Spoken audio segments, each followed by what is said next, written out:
Hi, welcome to A Foreigner in the Philippines. Well, I thought I'd open a discussion, one-sided though it may be, about a letter that I received, a private message that I received from one of my subscribers. And he is a man who got in touch with someone here in the Philippines. And the lady had well, I won't be too specific, but she had children, and she wasn't doing that well. Well, during the course of the exchanges of communication, either by text or by email or by messaging or whatever that was, a certain amount of trust was established, and this man felt that he wanted to help. Now, he helped, and he sent money. I'm not sure that this is one of those great bucket loads of money being sent to someone that he's never seen. But I think that with a good heart and the best of intentions, he helped. And little by little, in his words, her life improved. And then one of the most unfortunate aspects of Philippine life emerged, and that is gossip. And the gossip started, and of course, as we have mentioned in other videos, when gossip starts, the gossips don't let the truth get in the way of a good story. Okay? So, when you're hearing gossip, you're usually hearing something that is really not true, and is just some kind of a guess at working out a way which will wound that person, because gossips don't gossip about people that they like. They gossip about people that they don't like. So now, here's a situation. Here's this lady with several children who needs help, and she has been helped by a foreigner. And I don't know how people find these things out, but some innocent comment made in front of a third party, who then goes away and makes another, even then, an innocent remark about something that is happening, and the next thing you know, it's been embellished on. What was it? Was it the telephone game that we used to play in school? And they'd make a line of kids up, and they'd give a message, and it would end up so completely distorted as to be funny, but not if it's about real life. So the gossip started, and then they find a level that suits themselves, and they start accusing this lady of selling porn pictures, or child sex, using her children, you know, some really nasty stuff. Now, I think he weathered that pretty well. He just kept going. But the police apparently were called in. So what happened when the police were called in?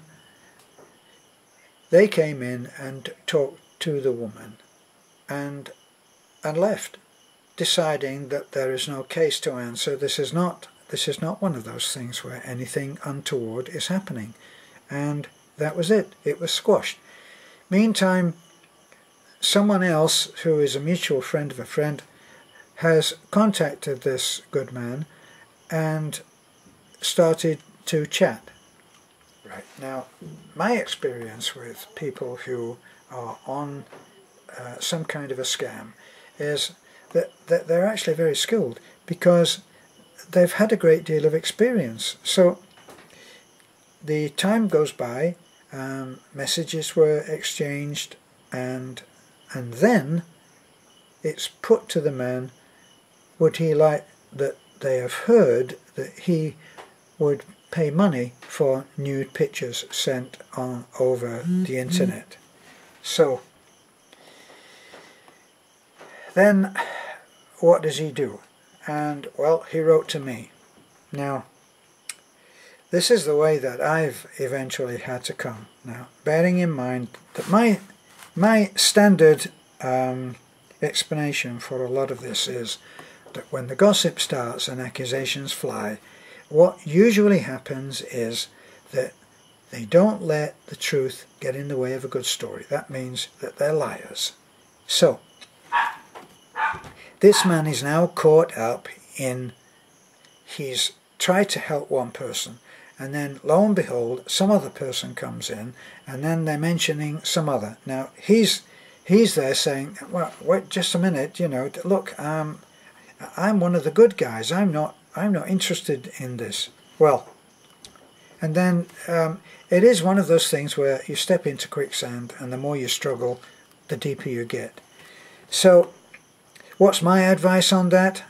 Boy, I've learned along the way that people who take delight in doing this are not actually receiving any incoming calls. So if you're thinking, in the case of our friend, if you're thinking that you can turn this around by talking to this person that you have exchanged a few messages with, and tell it, no, I'm not like that, and I don't want that. Here's the deal. If that woman is suggesting that and has not been horrified at the mere suggestion on your part that she should send nude pictures of herself or her cousin or whoever over to you for money, you shouldn't be talking to this person. This person is not someone with whom you will have a wholesome relationship. So, this is my set of rules that I figure can keep me out of that kind of trouble. So, I often, as everybody on Facebook does, I often get pictures sent to me saying, here's someone that you might like to be friends with, or they have actually asked to be friends. So it's a friend request. And there in the picture is a quite beautiful woman in a swimsuit, uncharacteristically for a Filipino, I found, certainly in my wife's case, in a bikini. And she usually be uncharacteristically quite big-breasted. So, however she got there, I don't know, because it's not the usual case with Filipinas. Not unknown, and it happens, obviously, but in the main, Filipinas, certainly under the age of 30, are fairly slim, and so they're slender-bodied, small-breasted, slender-bodied. And so if I get a picture through, and that's what I'm seeing, I don't friend that person. And in fact, I've now just realized that on the right-hand side, you can actually delete. So I delete. I see others where I really don't know why anybody would send such a sexy photograph to someone that she doesn't know. But it isn't because they want to talk about the kind of books that I read, and certainly not about the kind of help that I give to poor Filipino people. That's not going to be on the agenda. So again, what do? I hesitate to just delete, because it means that Facebook then know that that person has made an attempt to be friends with someone that he or she actually doesn't know. And if they get a few of those, that person can be sent to jail. In other words, they're not allowed to be on Facebook for a week or something. So I hesitate to put someone through that. So, what's the other things? Too many communications where they say hi. What can you do with hi? But I'm even hesitant on that because I've had some people who have sent that communication to me, hi, how are you? And I've responded, and I haven't cut it. And then they suddenly tell their story, and you know, they have a husband, or it's their husband that's saying it, or and they're living here, and this is what's happening to them, and no questions, and asking for help, and they will very quickly reveal that they know something about me. Let's turn it around. They will quickly reveal that they know something about you, because if they've looked at you and like your face, they can then click on your picture, your thumbnail picture, and go to your site and see if what you write or explain or whatever you are interested in is something that they are interested in. Then they already know something about you. So the logical progression for a couple of hi, hello, how are you? The logical progression is that they will say, I understand that you live in Timbuktu and that you are interested in collecting postage stamps and also outdated cell phones.